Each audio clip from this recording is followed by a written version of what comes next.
Wuthering Heights by Emily Brontë. Chapter 3.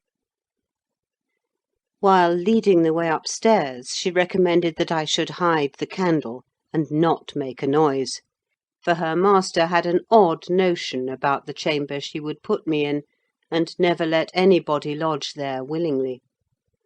I asked the reason. She did not know, she answered. She had only lived there a year or two, and they had so many queer goings-on she could not begin to be curious. Too stupefied to be curious myself, I fastened my door and glanced round for the bed. The whole furniture consisted of a chair, a clothes-press, and a large oak case, with squares cut out near the top resembling coach windows. Having approached this structure, I looked inside, and perceived it to be a singular sort of old-fashioned couch, very conveniently designed to obviate the necessity for every member of the family having a room to himself. In fact, it formed a little closet, and the ledge of a window, which it enclosed, served as a table. I slid back the panelled sides, got in with my light, pulled them together again, and felt secure against the vigilance of Heathcliff and every one else. The ledge, where I placed my candle, had a few mildewed books piled up in one corner, and it was covered with writing scratched on the paint. This writing, however, was nothing but a name repeated in all kinds of characters, large and small.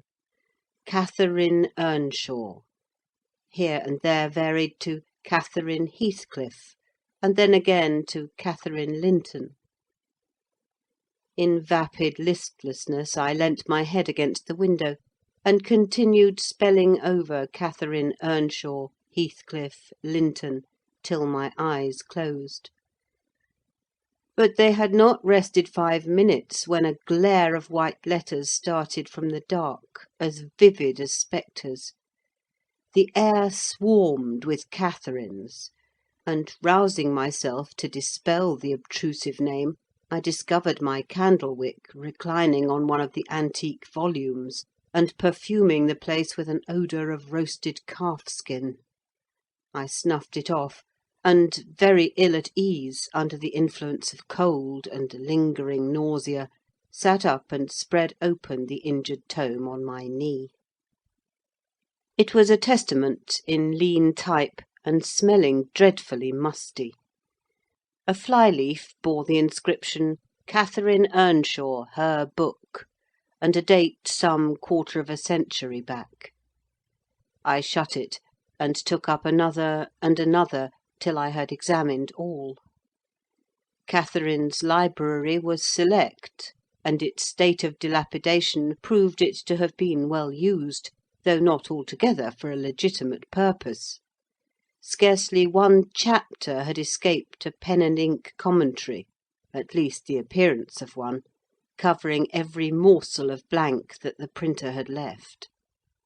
Some were detached sentences; other parts took the form of a regular diary, scrawled in an unformed, childish hand.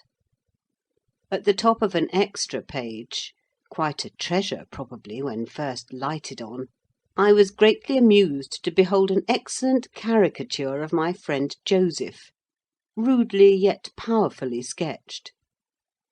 An immediate interest kindled within me for the unknown Catherine, and I began forthwith to decipher her faded hieroglyphics.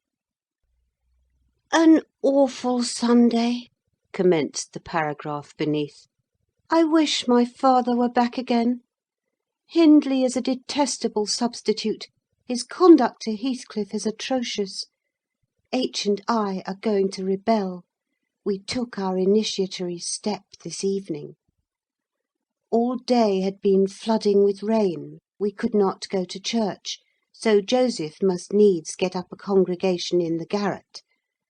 And while Hindley and his wife basked downstairs before a comfortable fire, doing anything but reading their Bibles, I'll answer for it, Heathcliff, myself, and the unhappy ploughboy were commanded to take our prayer-books and mount. We were ranged in a row, on a sack of corn, groaning and shivering, and hoping that Joseph would shiver too, so that he might give us a short homily for his own sake. A vain idea! The service lasted precisely 3 hours, and yet my brother had the face to exclaim, when he saw us descending, "What, done already?" On Sunday evenings we used to be permitted to play, if we did not make much noise. Now a mere titter is sufficient to send us into corners. "You forget you have a master here," says the tyrant. "I'll demolish the first who puts me out of temper. I insist on perfect sobriety and silence. Oh, boy, was that you? Francis, darling, pull his hair as you go by. I heard him snap his fingers." Frances pulled his hair heartily, and then went and seated herself on her husband's knee, and there they were like two babies, kissing and talking nonsense by the hour. Foolish palaver that we should be ashamed of. We made ourselves as snug as our means allowed in the arch of the dresser. I had just fastened our pinafores together and hung them up for a curtain, when in comes Joseph on an errand from the stables. He tears down my handiwork, boxes my ears, and croaks, "To Maister Nobbut just buried and Sabbath not o'ered, and sound at a gospel still i' your looks, and ye Derby laking. Shame on ye! Sit ye down, ill childer. There's good books enough if ye'll read 'em. Sit ye down and think o' your souls." Saying this, he compelled us so to square our positions that we might receive from the far-off fire a dull ray to show us the text of the lumber he thrust upon us. I could not bear the employment. I took my dingy volume by the scroop and hurled it into the dog-kennel, vowing I hated a good book. Heathcliff kicked his to the same place. Then there was a hubbub. "Master Hindley!" shouted our chaplain. "Master, come hither! Miss Cathy's riven the back off the helmet of salvation, and Heathcliff's paused his fit into first part of t' broad way to destruction. It's fair flaysome that you let him go on this gate. Eh, the old man would ha' laced 'em properly, but he's gone." Hindley hurried up from his paradise on the hearth, and seizing one of us by the collar and the other by the arm, hurled both into the back kitchen, where, Joseph asseverated, old Nick would fetch us as sure as we were living. And so comforted, we each sought a separate nook to await his advent. I reached this book and a pot of ink from a shelf, and pushed the house door ajar to give me light, and I have got the time on with writing for 20 minutes. But my companion is impatient, and proposes that we should appropriate the dairywoman's cloak, and have a scamper on the moors under its shelter. A pleasant suggestion, and then, if the surly old man come in, he may believe his prophecy verified. We cannot be damper or colder in the rain than we are here. I suppose Catherine fulfilled her project, for the next sentence took up another subject. She waxed lachrymose. "How little did I dream that Hindley would ever make me cry so," she wrote. "My head aches till I cannot keep it on the pillow, and still I can't give over. Poor Heathcliff! Hindley calls him a vagabond, and won't let him sit with us nor eat with us any more. And he says he and I must not play together, and threatens to turn him out of the house if we break his orders. He has been blaming our father, how dared he, for treating H too liberally, and swears he will reduce him to his right place." I began to nod drowsily over the dim page. My eye wandered from manuscript to print. I saw a red ornamented title, 70 times 7 and the 1st of the 71st. A pious discourse delivered by the Reverend Jabez Branderham in the chapel of Gimmerden, Suff. And while I was, half consciously, Worrying my brain to guess what Jabez Branderham would make of his subject, I sank back in bed and fell asleep. Alas for the effects of bad tea and bad temper! What else could it be that made me pass such a terrible night? I don't remember another that I can at all compare with it since I was capable of suffering. I began to dream almost before I ceased to be sensible of my locality. I thought it was morning, and I had set out on my way home with Joseph for a guide. The snow lay yards deep in our road, and as we floundered on, my companion wearied me with constant reproaches that I had not brought a pilgrim's staff, telling me that I could never get into the house without one, and boastfully flourishing a heavy-headed cudgel, which I understood to be so denominated. For a moment I considered it absurd that I should need such a weapon to gain admittance into my own residence. Then a new idea flashed across me. I was not going there. We were journeying to hear the famous Jabez Branderham preach from the text 70 times 7, and either Joseph the preacher or I had committed the first of the 71st, and were to be publicly exposed and excommunicated. We came to the chapel. I have passed it, really, in my walks, twice or thrice.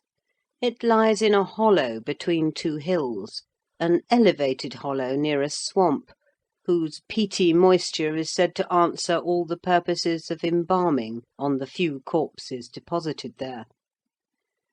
The roof has been kept whole hitherto, but as the clergyman's stipend is only £20 per annum, and a house with 2 rooms, threatening speedily to determine into one, no clergyman will undertake the duties of pastor, especially as it is currently reported that his flock would rather let him starve than increase the living by 1 penny from their own pockets. However, in my dream, Jabez had a full and attentive congregation, and he preached, good God, what a sermon! Divided into 490 parts, each fully equal to an ordinary address from the pulpit, and each discussing a separate sin. Where he searched for them I cannot tell. He had his private manner of interpreting the phrase, and it seemed necessary the brother should sin different sins on every occasion. They were of the most curious character, odd transgressions that I never imagined previously. Oh, how weary I grew! How I writhed and yawned and nodded and revived! How I pinched and pricked myself, and rubbed my eyes, and stood up and sat down again, and nudged Joseph to inform me if he would ever have done. I was condemned to hear all out.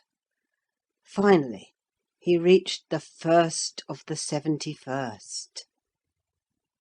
At that crisis a sudden inspiration descended on me.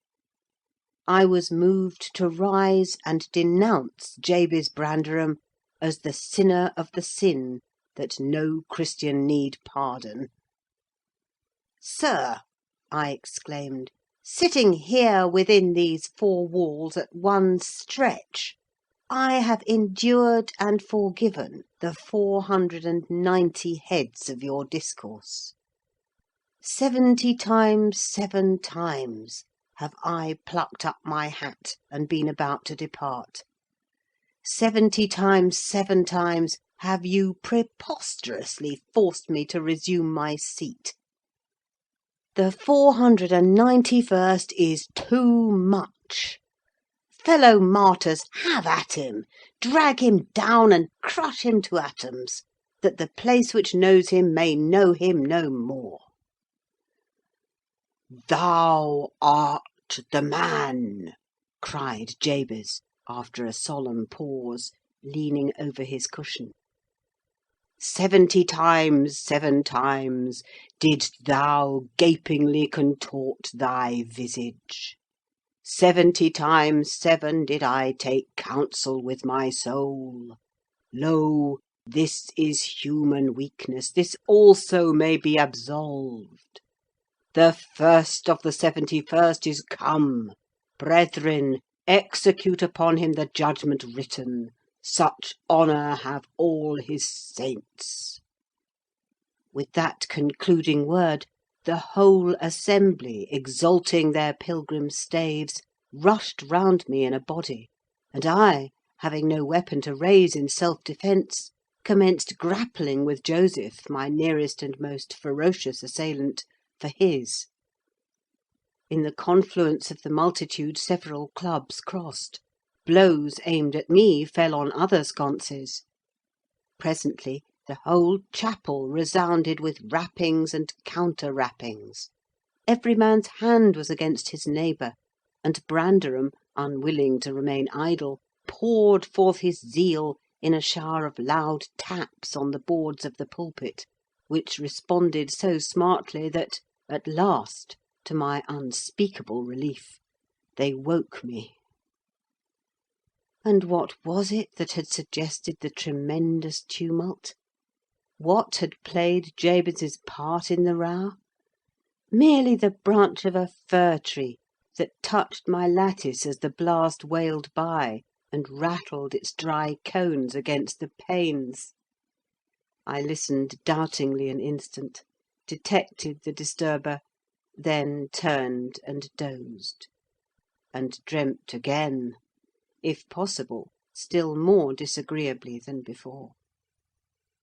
This time I remembered I was lying in the oak closet, and I heard distinctly the gusty wind and the driving of the snow. I heard also the fir bough repeat its teasing sound, and ascribed it to the right cause, but it annoyed me so much that I resolved to silence it if possible, and, I thought, I rose and endeavoured to unhasp the casement. The hook was soldered into the staple, a circumstance observed by me when awake, but forgotten. "I must stop it, nevertheless," I muttered, knocking my knuckles through the glass, and stretching an arm out to seize the importunate branch. Instead of which, my fingers closed on the fingers of a little ice-cold hand. The intense horror of nightmare came over me. I tried to draw back my arm, but the hand clung to it, and a most melancholy voice sobbed, "Let me in! Let me in!" "Who are you?" I asked, struggling meanwhile to disengage myself. "Catherine Linton," it replied shiveringly. Why did I think of Linton? I had read Earnshaw 20 times for Linton. "I'm come home. I lost my way on a moor." As it spoke, I discerned obscurely a child's face looking through the window. Terror made me cruel, and finding it useless to attempt shaking the creature off, I pulled its wrist on to the broken pane, and rubbed it to and fro till the blood ran down and soaked the bedclothes. Still it wailed, "Let me in!" and maintained its tenacious grip, almost maddening me with fear. "How can I said at length. "Let me go, if you want me to let you in." The fingers relaxed. I snatched mine through the hole, hurriedly piled the books up in a pyramid against it, and stopped my ears to exclude the lamentable prayer. I seemed to keep them closed above a quarter of an hour, yet the instant I listened again, there was the doleful cry moaning on. "Begone!" I shouted. "I'll never let you in, not if you beg for 20 years." "It is 20 years," mourned the voice. 20 years. I've been away for 20 years. Thereat began a feeble scratching outside. and the pile of books moved as if thrust forward. I tried to jump up, but could not stir a limb, and so yelled aloud in a frenzy of fright. To my confusion, I discovered the yell was not ideal. Hasty footsteps approached my chamber door, somebody pushed it open with a vigorous hand, and a light glimmered through the squares at the top of the bed. I sat, shuddering yet, and wiping the perspiration from my forehead. The intruder appeared to hesitate, and muttered to himself. At last he said in a half-whisper, plainly not expecting an answer, "Is anyone here?" I considered it best to confess my presence, for I knew Heathcliff's accents, and feared he might search further if I kept quiet. With this intention, I turned and opened the panels. I shall not soon forget the effect my action produced. Heathcliff stood near the entrance, in his shirt and trousers, with a candle dripping over his fingers, and his face as white as the wall behind him. The first creak of the oak startled him like an electric shock. The light leapt from his hold to a distance of some feet, and his agitation was so extreme that he could hardly pick it up. "It is only your guest, sir," I called out, desirous to spare him the humiliation of exposing his cowardice further. "I had the misfortune to scream in my sleep, owing to a frightful nightmare. I'm sorry I disturbed you." "Oh, God confound you, Mr. Lockwood! I wish you were at the—" commenced my host, setting the candle on a chair, because he found it impossible to hold it steady. "And who showed you up into this room?" he continued, crushing his nails into his palms, and grinding his teeth to subdue the maxillary convulsions. "Who was it? I've a good mind to turn them out of the house this moment." "It was your servant Zillah," I replied, flinging myself onto the floor, and rapidly resuming my garments. "I should not care if you did, Mr. Heathcliff. She richly deserves it. I suppose that she wanted to get another proof that the place was haunted, at my expense. Well, it is, swarming with ghosts and goblins. You have reason in shutting it up, I assure you. No one will thank you for a doze in such a den." "What do you mean?" asked Heathcliff. "And what are you doing? Lie down and finish out the night, since you are here. But, for heaven's sake, don't repeat that horrid noise. Nothing could excuse it, unless you were having your throat cut." "If the little fiend had got in at the window, she probably would have strangled me," I returned. "I'm not going to endure the persecutions of your hospitable ancestors again. Was not the Reverend Jabez Brandrem akin to you on the mother's side? And that minx Catherine Linton, or Earnshaw, or however she was called, she must have been a changeling, wicked little soul. She told me she had been walking the earth these 20 years, a just punishment for her mortal transgressions, I've no doubt." Scarcely were these words uttered, when I recollected the association of Heathcliff's with Catherine's name in the book, which had completely slipped from my memory till thus awakened. I blushed at my inconsideration, but, without showing further consciousness of the offence, I hastened to add, "The truth is, sir, I passed the first part of the night in—" Here I stopped afresh. I was about to say, perusing those old volumes; then it would have revealed my knowledge of their written as well as their printed contents. So, correcting myself, I went on, "in spelling over the name scratched on that window ledge, a monotonous occupation, calculated to set me asleep, like counting, or—" "What can you mean by talking in this way to me?" thundered Heathcliff, with savage vehemence. How dare you? Under my roof? God, he's mad to speak so!" And he struck his forehead with rage. I did not know whether to resent this language or pursue my explanation, but he seemed so powerfully affected that I took pity, and proceeded with my dreams, affirming I had never heard the appellation of Catherine Linton before, but reading it often over produced an impression which personified itself when I had no longer my imagination under control. Heathcliff gradually fell back into the shelter of the bed as I spoke, finally sitting down almost concealed behind it. I guessed, however, by his irregular and intercepted breathing, that he struggled to vanquish an excess of violent emotion. Not liking to show him that I had heard the conflict, I continued my toilet rather noisily, looked at my watch, and soliloquised on the length of the night. "Not 3 o'clock yet. I could have taken oath it had been 6. Time stagnates here. We must surely have retired to rest at 8. Always at 9 in winter, and rise at 4. Said my host, suppressing a groan, and, as I fancied, by the motion of his arm's shadow, dashing a tear from his eyes. Mr. Lockwood," he added, "you may go into my room. You'll only be in the way coming downstairs so early, and your childish outcry has sent sleep to the devil for me." "And for me too," I replied. "I'll walk in the yard till daylight, and then I'll be off. And you need not dread a repetition of my intrusion. I'm now quite cured of seeking pleasure in society, be it country or town.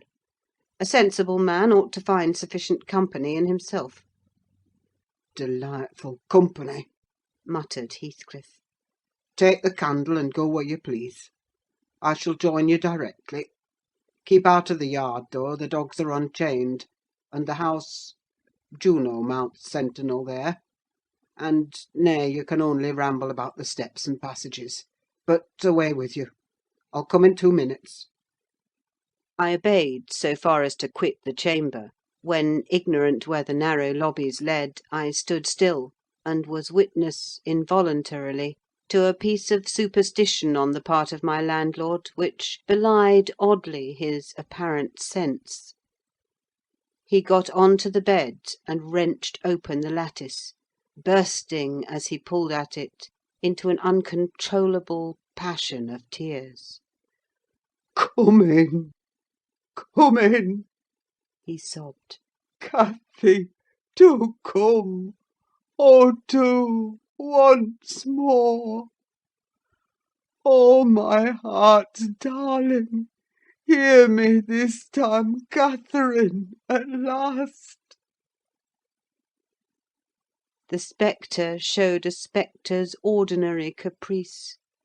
It gave no sign of being, but the snow and wind whirled wildly through, even reaching my station, and blowing out the light.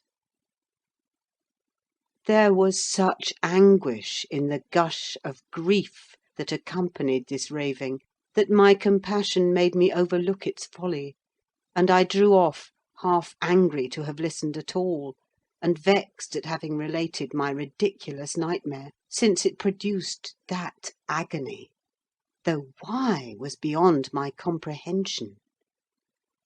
I descended cautiously to the lower regions, and landed in the back kitchen, where a gleam of fire, raked compactly together, enabled me to rekindle my candle. Nothing was stirring except a brindled grey cat, which crept from the ashes and saluted me with a querulous mew. 2 benches shaped in sections of a circle nearly enclosed the hearth. On one of these I stretched myself, and Grimalkin mounted the other. We were both of us nodding ere any one invaded our retreat, and then it was Joseph, shuffling down a wooden ladder that vanished in the roof through a trap, the ascent to his garret, I suppose. He cast a sinister look at the little flame which I had enticed to play between the ribs, swept the cat from its elevation, and, bestowing himself in the vacancy, commenced the operation of stuffing a 3-inch pipe with tobacco. My presence in his sanctum was evidently esteemed a piece of impudence too shameful for remark. He silently applied the tube to his lips, folded his arms, and puffed away. I let him enjoy the luxury unannoyed, and after sucking out his last wreath, and heaving a profound sigh, he got up and departed as solemnly as he came.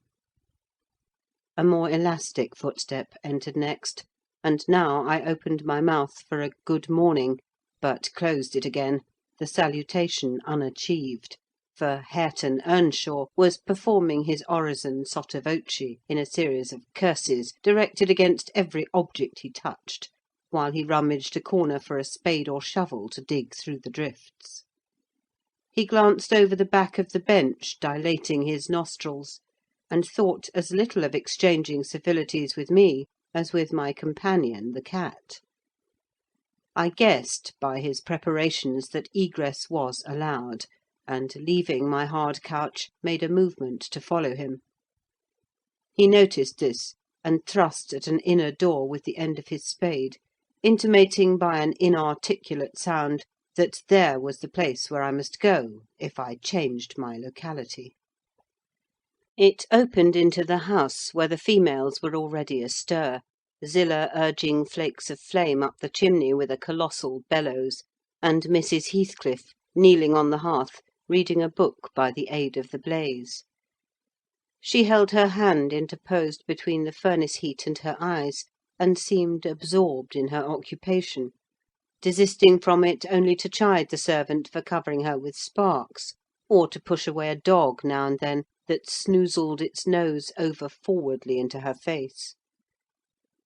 I was surprised to see Heathcliff there also.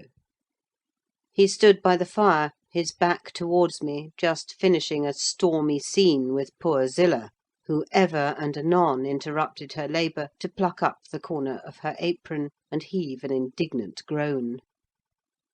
And you worthless—" he broke out as I entered, turning to his daughter-in-law, and employing an epithet as harmless as duck or sheep, but generally represented by a dash. "There you are at your idle tricks again. The rest of 'em do earn their bread. You live on my charity. Put your trash away, and find something to do. You shall pay me for the plague of having you eternally in my sight. Do you hear, damnable jade?" "I'll put my trash away because you can make me if I refuse," answered the young lady, closing her book and throwing it on a chair.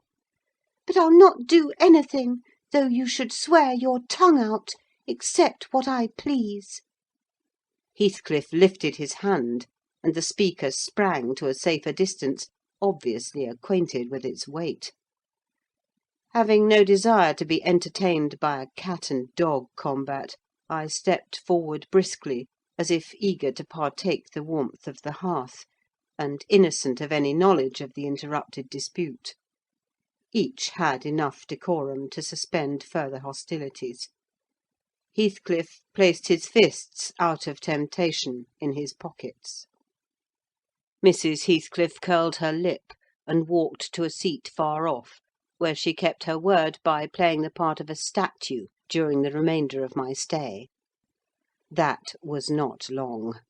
I declined joining their breakfast, and at the first gleam of dawn took an opportunity of escaping into the free air, now clear and still, and cold as impalpable ice.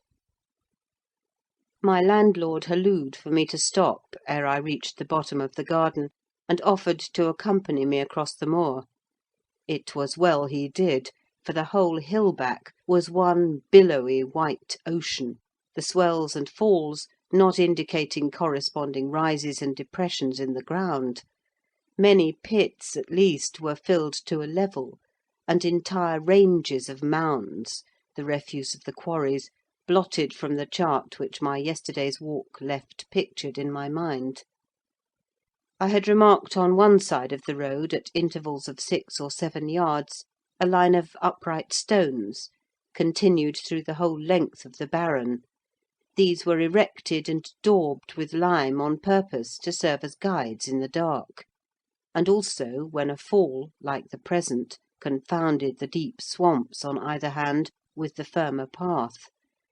but except a dirty dot pointing up here and there, all traces of their existence had vanished, and my companion found it necessary to warn me frequently to steer to the right or left, when I imagined I was following correctly the windings of the road. We exchanged little conversation, and he halted at the entrance of Thrushcross Park, saying I could make no error there. Our adieux were limited to a hasty bow, and then I pushed forward, trusting to my own resources, for the porter's lodge is untenanted as yet. The distance from the gate to the Grange is 2 miles. I believe I managed to make it 4, what with losing myself among the trees, and sinking up to the neck in snow, a predicament which only those who have experienced it can appreciate.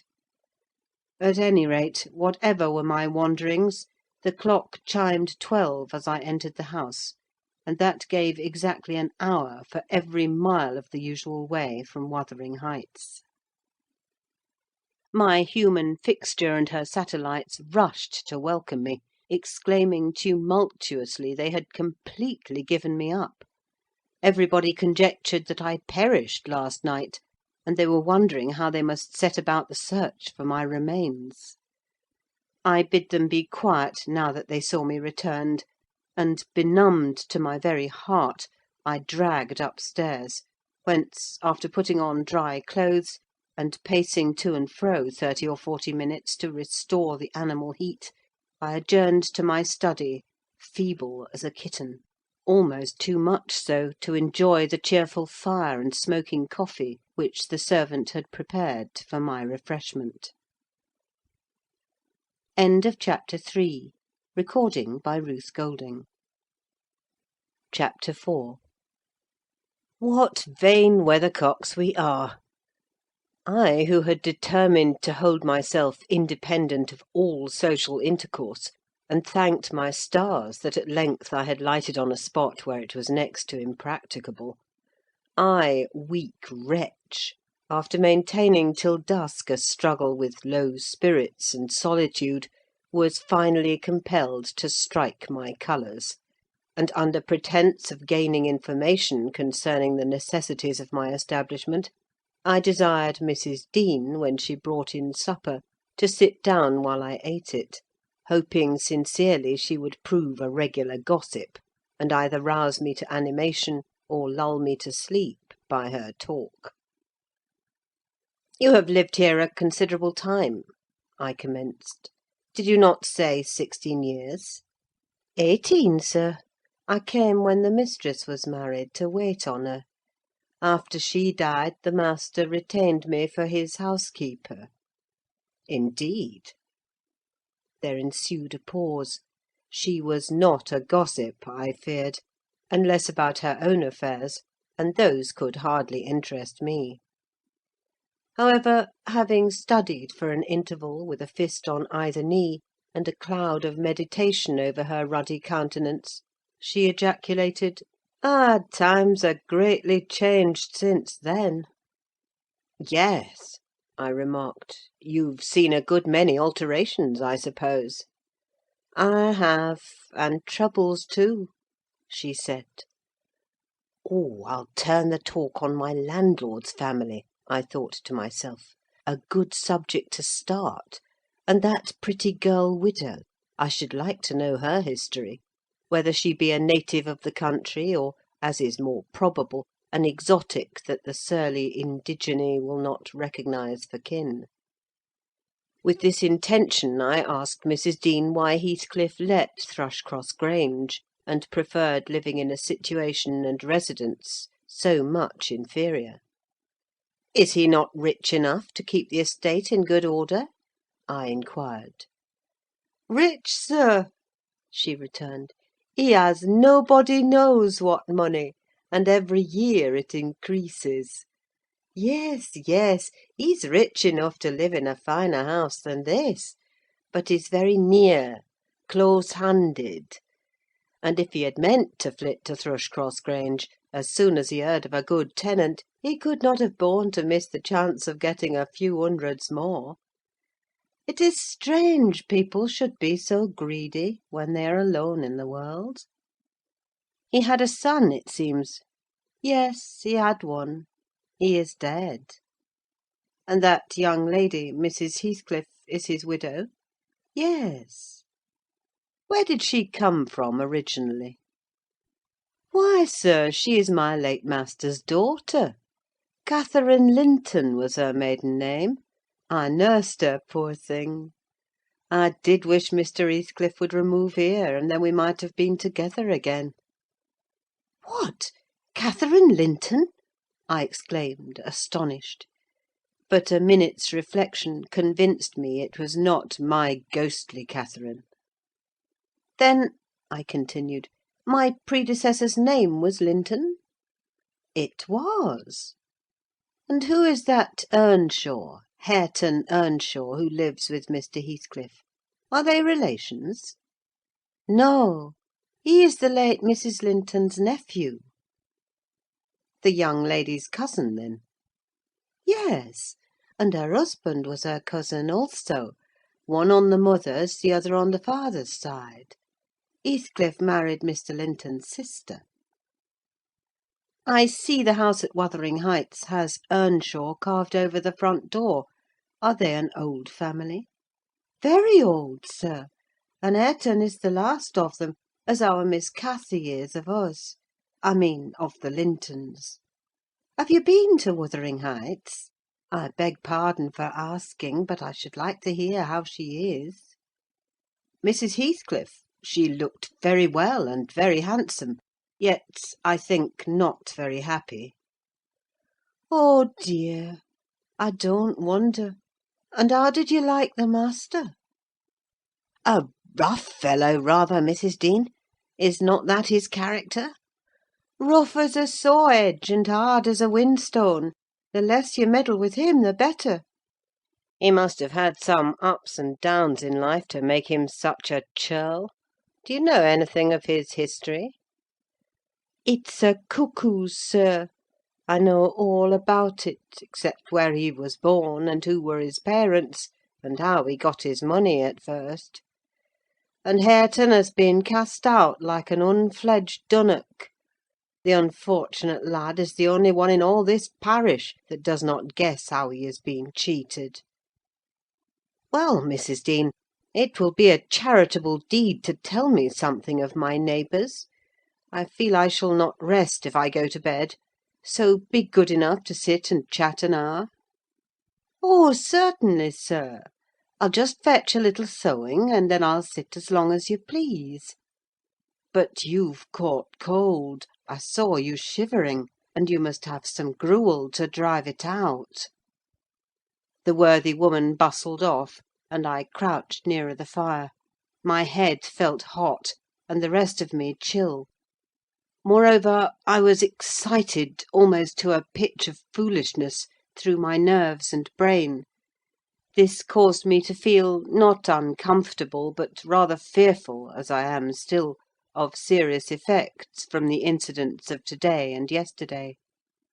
She returned presently, bringing a smoking basin and a basket of work, and having placed the former on the hob, drew in her seat, evidently pleased to find me so companionable. "Before I came to live here," she commenced, waiting no farther invitation to her story, "I was almost always at Wuthering Heights, because my mother had nursed Mr. Hindley Earnshaw, that was Hareton's father, and I got used to playing with the children. I ran errands too, and helped to make hay, and hung about the farm, ready for anything that anybody would set me to. One fine summer morning, it was the beginning of harvest, I remember, Mr. Earnshaw, the old master, came downstairs, dressed for a journey, and after he had told Joseph what was to be done during the day, he turned to Hindley and Cathy and me, for I sat eating my porridge with them, and he said, speaking to his son, 'Now, my bonny man, I'm going to Liverpool to-day. What shall I bring you? You may choose what you like, only let it be little, for I shall walk there and back 60 miles each way: that is a long spell. Hindley named a fiddle, and then he asked Miss Cathy.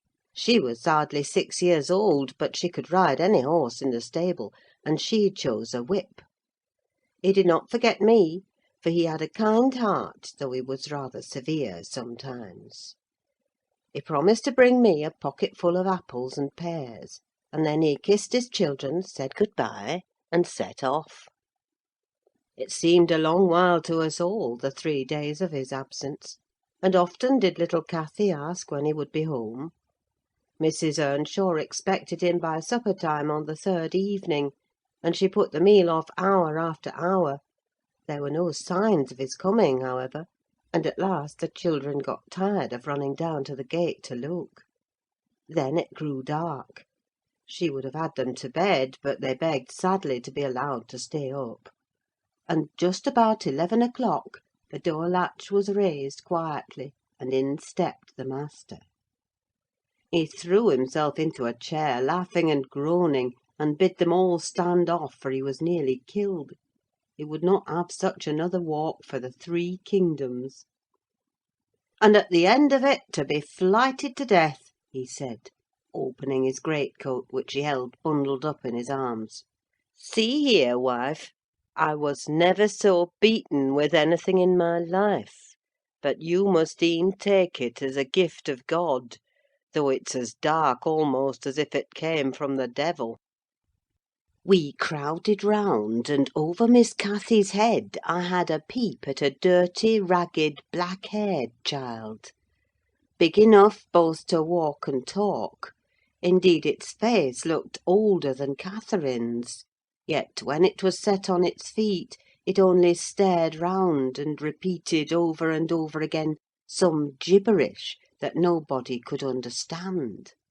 I was frightened, and Mrs. Earnshaw was ready to fling it out of doors. She did fly up, asking how he could fashion to bring that gipsy brat into the house, when they had their own bairns to feed and fend for; what he meant to do with it, and whether he were mad. The master tried to explain the matter, but he was really half dead with fatigue; and all that I could make out, amongst her scolding, was a tale of his seeing it starving and houseless, and as good as dumb, in the streets of Liverpool, where he picked it up and inquired for its owner. Not a soul knew to whom it belonged, he said; and his money and time being both limited, he thought it better to take it home with him at once than run into vain expenses there, because he was determined he would not leave it as he found it. Well, the conclusion was that my mistress grumbled herself calm, and Mr. Earnshaw told me to wash it and give it clean things, and let it sleep with the children. Hindley and Cathy contented themselves with looking and listening till peace was restored. Then both began searching their father's pockets for the presents he had promised them. The former was a boy of 14, but when he drew out what had been a fiddle, crushed to morsels in the greatcoat, he blubbered aloud; and Cathy, when she learned the master had lost her whip in attending on the stranger, showed her humour by grinning and spitting at the stupid little thing, earning for her pains a sound blow from her father, to teach her cleaner manners. They entirely refused to have it in bed with them, or even in their room; and I had no more sense, so I put it on the landing of the stairs, hoping it might be gone on the morrow. By chance, or else attracted by hearing his voice, it crept to Mr. Earnshaw's door, and there he found it on quitting his chamber. Inquiries were made as to how it got there. I was obliged to confess, and in recompense for my cowardice and inhumanity was sent out of the house. This was Heathcliff's first introduction to the family. On coming back a few days afterwards, for I did not consider my banishment perpetual, I found they had christened him Heathcliff. It was the name of a son who died in childhood, and it has served him ever since, both for Christian and surname. Miss Cathy and he were now very thick, but Hindley hated him; and to say the truth, I did the same, and we plagued and went on with him shamefully, for I wasn't reasonable enough to feel my injustice, and the mistress never put in a word on his behalf when she saw him wronged. He seemed a sullen, patient child, hardened, perhaps, to ill treatment. He would stand Hindley's blows without winking or shedding a tear, and my pinches moved him only to draw in a breath and open his eyes as if he had hurt himself by accident, and nobody was to blame. This endurance made old Earnshaw furious, when he discovered his son persecuting the poor fatherless child, as he called him. He took to Heathcliff strangely, believing all he said. For that matter, he said precious little, and generally the truth; and petting him up far above Cathy, who was too mischievous and wayward for a favourite. So, from the very beginning, he bred bad feeling in the house; and at Mrs. Earnshaw's death, which happened in less than 2 years after, the young master had learned to regard his father as an oppressor rather than a friend, and Heathcliff as a usurper of his parents' affections and his privileges; and he grew bitter with brooding over these injuries. I sympathised a while; but when the children fell ill of the measles, and I had to tend them, and take on me the cares of a woman at once, I changed my idea. Heathcliff was dangerously sick, and while he lay at the worst he would have me constantly by his pillow. I suppose he felt I did a good deal for him, and he hadn't wit to guess that I was compelled to do it. However, I will say this: he was the quietest child that ever nurse watched over. The difference between him and the others forced me to be less partial. Cathy and her brother harassed me terribly. He was as uncomplaining as a lamb, though hardness, not gentleness, made him give little trouble. He got through, and the doctor affirmed it was in a great measure owing to me, and praised me for my care. I was vain of his commendations, and softened towards the being by whose means I earned them; and thus Hindley lost his last ally. Still, I couldn't dote on Heathcliff, and I wondered often what my master saw to admire so much in the sullen boy, who never, to my recollection, repaid his indulgence by any sign of gratitude. He was not insolent to his benefactor: he was simply insensible, though knowing perfectly the hold he had on his heart, and conscious he had only to speak, and all the house would be obliged to bend to his wishes. As an instance, I remember Mr. Earnshaw once bought a couple of coats at the parish fair, and gave the lads each one. Heathcliff took the handsomest, but it soon fell lame, and when he discovered it, he said to Hindley, "You must exchange horses with me: I don't like mine; and if you won't, I shall tell your father of the 3 thrashings he given me this week, and show him my arm, which is black to the shoulder." Hindley put out his tongue, and cuffed him over the ears. "You'd better do it at once," he persisted, escaping to the porch. They were in the stable. "You will have to; and if I speak of these blows, you'll get them again with interest." "Off, dog!" cried Hindley, threatening him with an iron weight used for weighing potatoes and hay. "Throw it," he replied, standing still, "and then I'll tell how you boasted that you would turn me out of doors as soon as he died, and see whether he will not turn you out directly." Hindley threw it, hitting him on the breast, and down he fell, but staggered up immediately, breathless and white; and had not I prevented it, he would have gone just so to the master, and got full revenge by letting his condition plead for him, intimating who had caused it. "Take my coat, gipsy, then," said young Earnshaw, "and I pray that he may break your neck. Take him and be damned, you beggarly interloper! And wheedle my father out of all he has, only afterwards show him what you are, imp of Satan! And take that! I hope he'll kick out your brains." Heathcliff had gone to loose the beast and shift it to his own stall. He was passing behind it when Hindley finished his speech by knocking him under its feet, and without stopping to examine whether his hopes were fulfilled, ran away as fast as he could. I was surprised to witness how coolly the child gathered himself up and went on with his intention, exchanging saddles and all, and then sitting down on a bundle of hay to overcome the qualm which the violent blow occasioned, before he entered the house. I persuaded him easily to let me lay the blame of his bruises on the horse. He minded little what tale was told, since he had what he wanted. He complained so seldom, indeed, of such stirs as these, that I really thought him not vindictive. I was deceived completely, as you will hear. End of Chapter 4. Recording by Ruth Golding.